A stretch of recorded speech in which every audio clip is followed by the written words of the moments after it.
आखिर कैसे हुई थी श्री राधा रानी की मृत्यु? ये तो सभी जानते हैं कि श्री कृष्ण की आधार शक्ति थी श्री राधा। कृष्ण के जीवन में उन्हें सर्वाधिक मात्र दो ही चीज़ें प्रिय थी, एक तो उनकी बांसुरी और दूसरी राधा रानी। माना जाता है कि कृष्ण की बांसुरी से तब तक मधुर स्वर नहीं निकलते थे जब तक श्री राधा रानी बांसुरी को अपने होठों से ना लगा लें। राधा रानी को मिलने के लिए बुलाने का और रास लीला रचाने का अमध्यम भी उन्हीं की बांसुरी थी। माना जाता है कि कृष्ण को बांसुरी प्रिय ही इसलिए थी क्योंकि उसमें राधा रानी की श्वास बसी थी।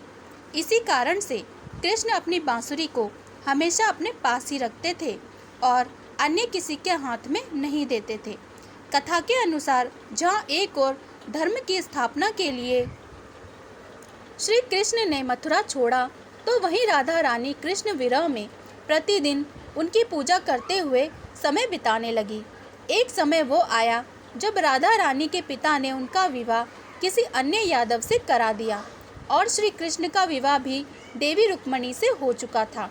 कई हजार वर्ष बीत जाने के बाद जब राधा रानी ने सभी सांसारिक कर्तव्यों का निर्वाह कर लिया था और श्री कृष्ण भी धर्म की स्थापना कर चुके थे, तब राधा रानी कृष्ण से मिलने द्वारका पहुंची थी, जहां उन्होंने कृष्ण के साथ साथ उनके समस्त परिवार से भेंट की।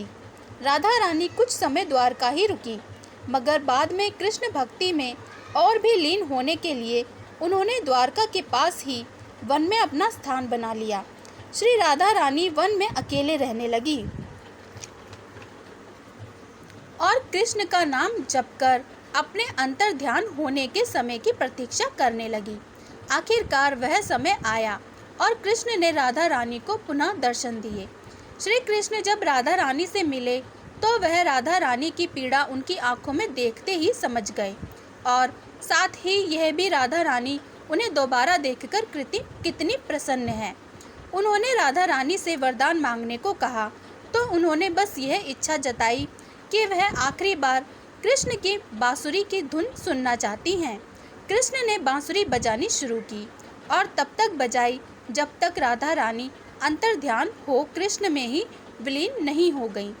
कृष्ण की बांसुरी की धुन सुनते सुनते राधा रानी ने अपना सांसारिक शरीर त्याग दिया और गोलोक में जा पहुंची, जहां से द्वापर की प्रेम लीला का आरंभ हुआ था और कृष्ण का इंतजार करने लगी।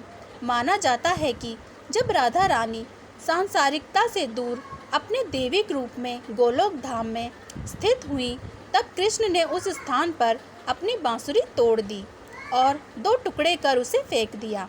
राधा रानी के जाने के बाद से जब तक कृष्ण धरती पर रहे, तब तक उन्होंने दोबारा बांसुरी कभी नहीं बजाई।